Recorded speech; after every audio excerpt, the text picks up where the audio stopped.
Welcome, Your Excellency. His Excellency.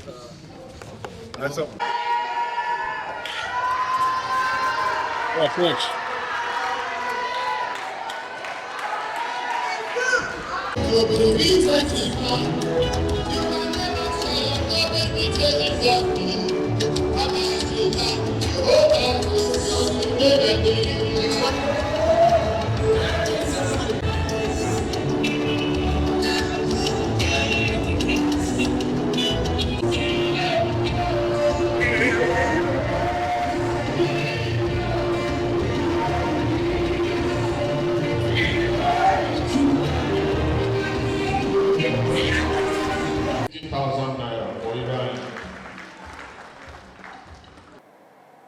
First public outing after the suspension of the state of emergency. The church. Praise the Lord. Hallelujah. Praise the Lord. Hallelujah. I forgot the brand new chairman and the vice chairman, and maybe other political appointees that are here with him. I recognize you. You can sit down. We cannot thank God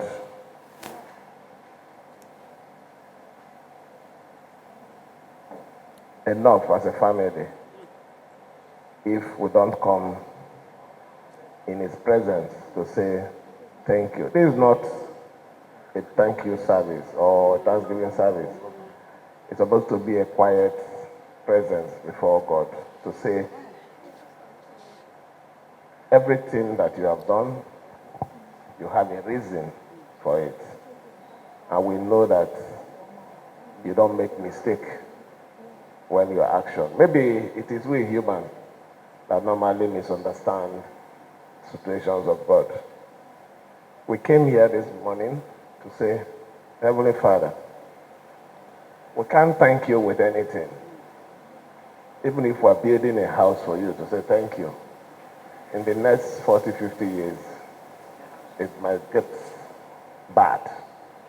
In the next 100 years, it might be broken. In the next 150 years, people won't remember it again. But the most important thing is what you do from your heart. And you do without attention. But somehow it's no longer private. But I still take it that it's private because we did not invite anybody. We just came with maybe one or two friends to just come worship in our home church. It's important. You understand the reason why this church is important today.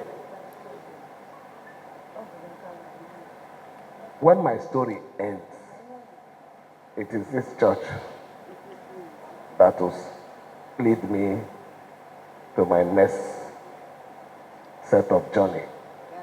So it's important I come to this church, which is my last hope, to say thank you quietly before the Almighty for the numerous things that He has always done, that He's still doing, that He will continue to do, not just in my life or the life of my family, but for this state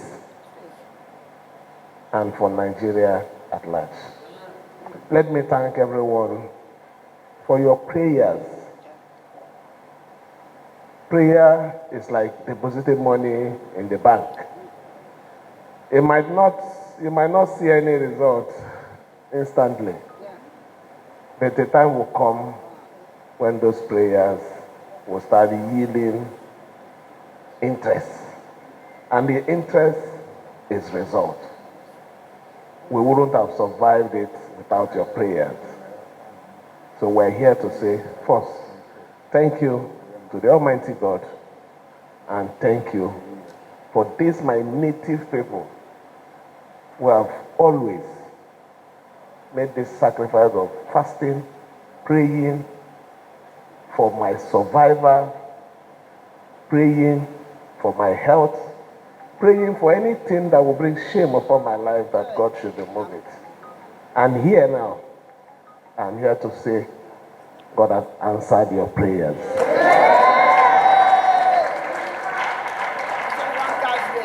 Thank you.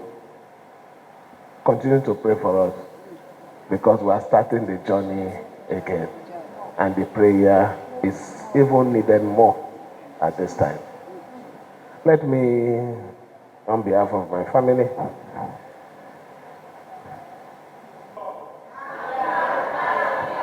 finally, I am not going to make the announcement here, because I know I'm still going to be here at the final harvest day.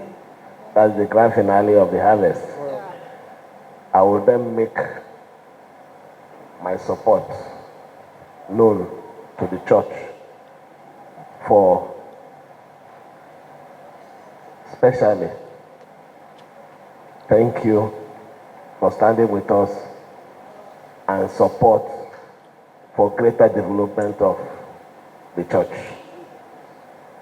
Let me thank everyone this afternoon and wish you an International Peace Day.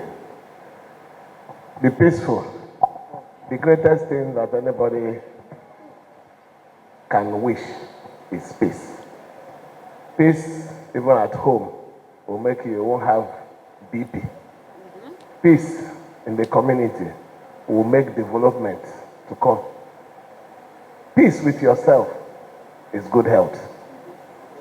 Peace is the most important thing. So I key in with this special day to urge everyone to make sure they hold their peace as a symbol of unity and development for our dear state. Thank you, and may God bless everyone.